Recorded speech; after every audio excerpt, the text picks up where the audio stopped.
waan baay'ee nama gammachiisu waan baay'ee nuti tole jechuudhaan namoonni baay'ee yeroo ammaan kana ajaju irratti argama. Obbo Jowaar Mohaammed haasaa achi keessatti taasise qaba. Haasaa isaa kana gaggabaabsineeti gurra isin buufna. Gama biraatiin ammoo haasaa makana ilaalchisuudhaan yeroo sagantaan kun banamutti Dr. Ittaanaa Taayisellee wal duraa duubaan kan gurra isin buusuta. Akkasuma ammoo haasaa doktoroonni fi profeesaroonni keenya asirratti taasisan takka takkaan kan isin dhaggeeffachiifnu ta'a. Malee turtiin waliin taasisan afeerraa keenya itti yaada.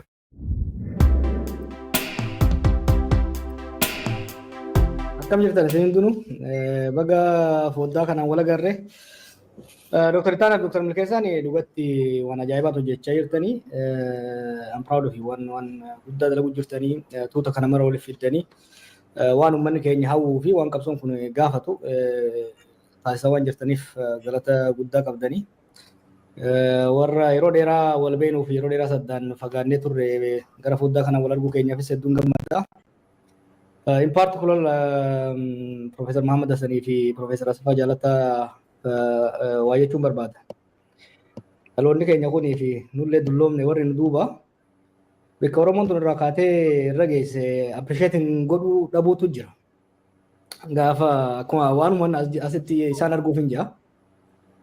Hayyoonni irra foddaa kana guutanii kana duubaan hedduu kumaataman jiran kun gaafa hin jirretti gaafa waa'ee Oromoo dubbachuu fi waa'ee Oromoo barreessuu qaanii turetti yakka turetti xiqqaatu ta'ee mul'atutti hayyoonni kun lamaanii fi warri biraa kacarraa biyya lixaa dhaquu carraa argatan waa'ee Oromoo barreessuudhaan waldaa qorannoo Oromoo barreessuudhaan isaan jalaan warri dhufne kun dhugatti mansalaala nuu ta'anii jechuudha.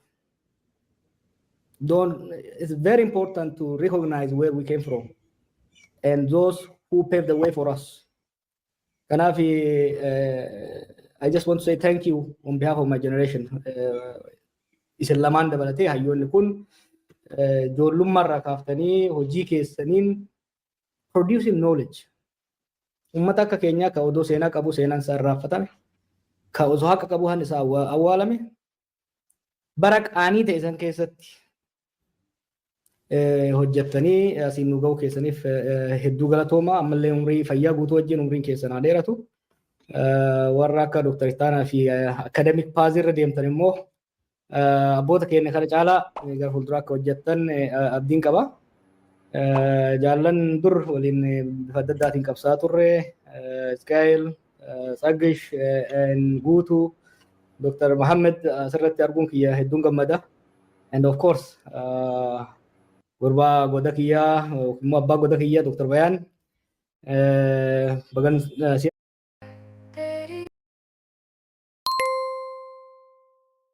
arge Baqqalaa Garbaa immoo jaala qaallittiiti. Baga wal agarre isa gurri union jechuumaa fi waan guddaa irraa baranna wal deemuun kun waan guddaa kanaan cimnee deemuu qabna. Qabxuma lamaa sadeen tokko kaasuun barbaada. Haalli Oromoon amma keessa jiru hedduun keessan dubbattanii jirtanii waan beekamaadha. Oromoon miidhaa gabalamaaf saaxilamee jira yeroo ammaatti. Gama tokkoon kallattiidhaan ajjeefama, kallattiidhaan saamama, kallattiidhaan beelaan miidhama. Oromoon sirnoota gita bittaa alagaa hedduu jala ture. Waggoota dhibba jechaa turre. Waggoota dhibba bara gabrummaa jechaa turre san keessatti namni keenya du'e walii yoo ida'ame kan waggoota torban kanaa hin ga'u. This is not an exaggeration. This is statistical fact. Tokko.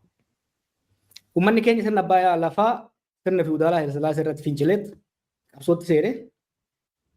Saamichi sirna Haile Sillaasee jalatti godhame kan amma godhamaa jiruun walgituu hin danda'u.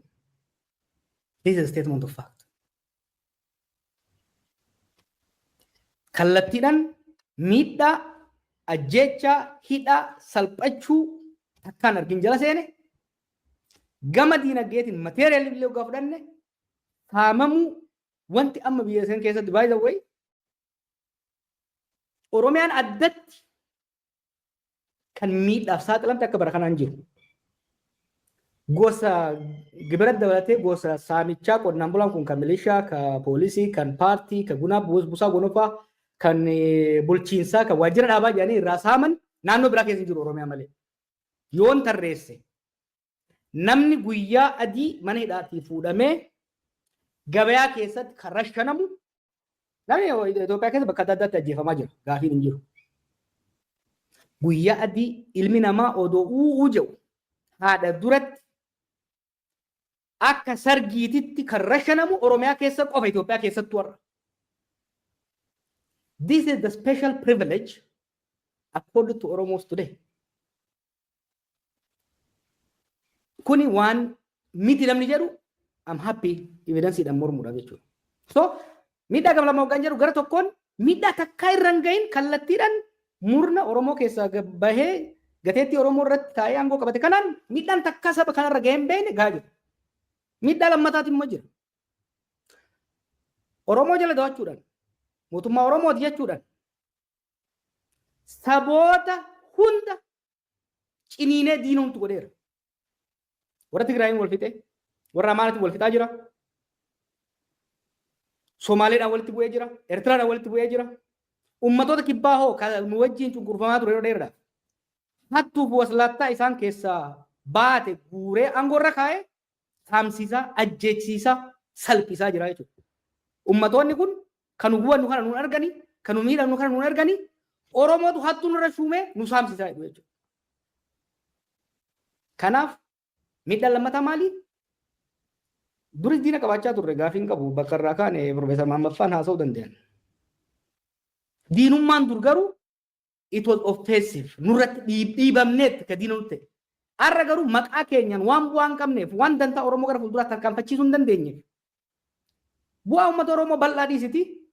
Bu'aa murna aangoorra jiruutu waan tarkaanfachiisuu hin dandeenyeef kaanii kaan tuttuqanii biyya keessa saboota hundaan wal lolanii Oromoos wal lolchiisanii.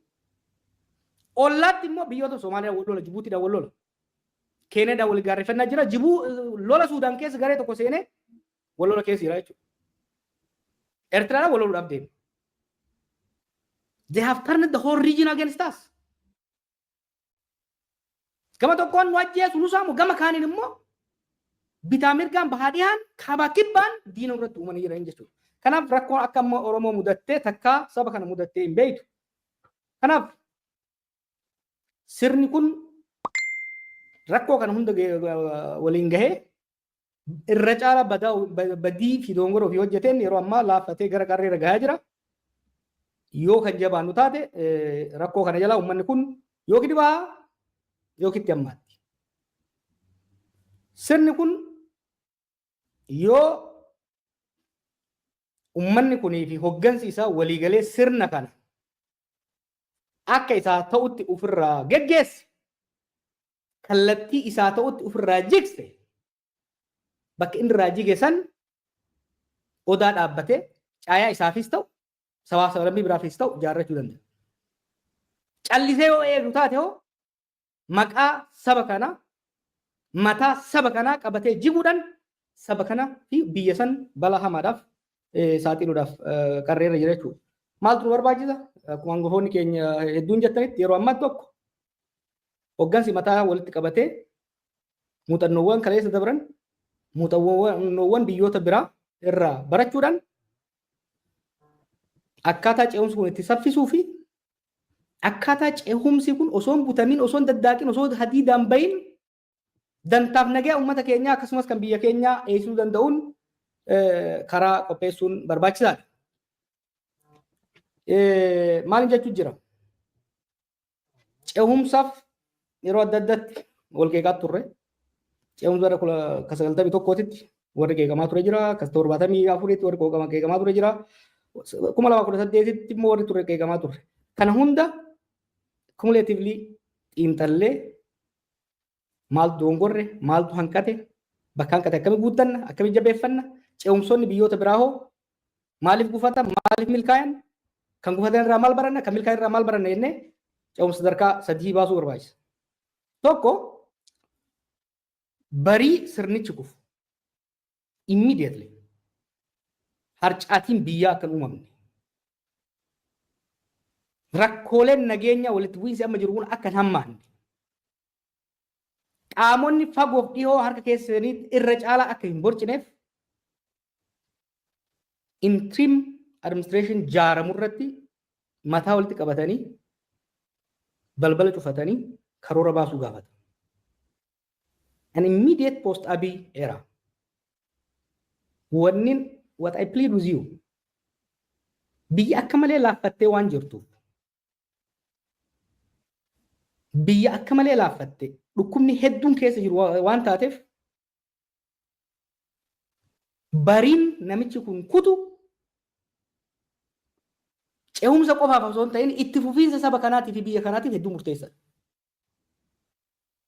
So the next day maaltu ta'uu qaba? Bulchiinsa akkamitti jiraata? Jeequmsa akka nammaanne, walitti bu'iinsa akka nammaanne, wal shakkiin akka nammaanne, namni mataa akka walitti qabatuuf ammumarraa itti qophaa'uudha gaafata. Sadarkaa lammaffaa the transitional period. The interim period, then the transitional period. Transitional period san keessatti sirna akkamii ijaaruu barbaanna? Oromoo jidduutti, uummatuma keenya jidduutti sirna akkamii ijaaruu barbaanna? Fuulduree akkamitti ilmaan keenya dhaalchisuu barbaanna? Sawa sablammoota biyya keenya jiran wajjin akkamiin jiraachuu barbaanna? Biyyoota ollaa keenyaa wajjin akkamiin jiraachuu barbaanna? Kan jedhu yeroo heeraaf seerri imaammanni itti dibeet godhamu, itti tumamu, itti wal falmamu, itti walii dhiifamu. Kan ta'u yeroo hammamii dheeratuu qaba kan jedhus ammumarraa irratti mari'atamuudha qaba jechuudha. Sadaffaa irratti kan itti seennu filannoodha. Uummanni keenya kan qabsaa'e sirna abbaa irreetiin buluu osoo hin ta'in sirna mootummaa ofii filateen seera ofii tumateen buluudha. Kun immoo filannoo gaafata. Seera filannoo, adeemsa filannoo, yeroo filannoo kan akkamiiti kan goonu kan jedhu sanii barbaadaa jechuudha. This is an urgent task.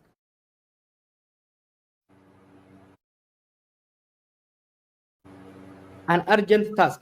Wanti sirnitti gammaatu irra tureef wanni namni tokko biyya keenyas ummata keenyas goolee maqaa nu balleessee mataa nu nyaatee bakka deemee mataa qabannee saalfannee jiraannuu fi humna qabaatee biyya bulchaa waan jiruuf aangoo qabaateeti miti. Warri gamaa gamanaa siree isaa qabatee deemuyyuu yoo gadi dhiifne wajjin banna biyyatu wajjin bada jedhee sodaataniiti malee lafaan ga'uudhaaf qophiidha. San immoo they are awaiting from the intellectual, from the political class to provide a roadmap, a viable, convincing, reassuring roadmap qopheessuu barbaada jechuudha. Kana qofaa miti keessattuu akka Oromootitti ce'umsatti aanetu miidhama hama uummata keenya irra gahe, cabinsa hama uummata keenya irra gahe. Uummanni keenya wal dhiigse, uummata keenya akka wal dhiigsu godhan. Ummata kana waliif fayyisu, ollaa keenya waliif fayyu, walii araaramu, reconciliation guddaadha gaafa. Diinagdee laamshee, diinagdee diigame kana deebisanii ijaaruudha barbaada. We need to engage in reconstruction. Kun hundaaf immoo merit based leadership, well thought out strategy qopheessuudha nu barbaachisa.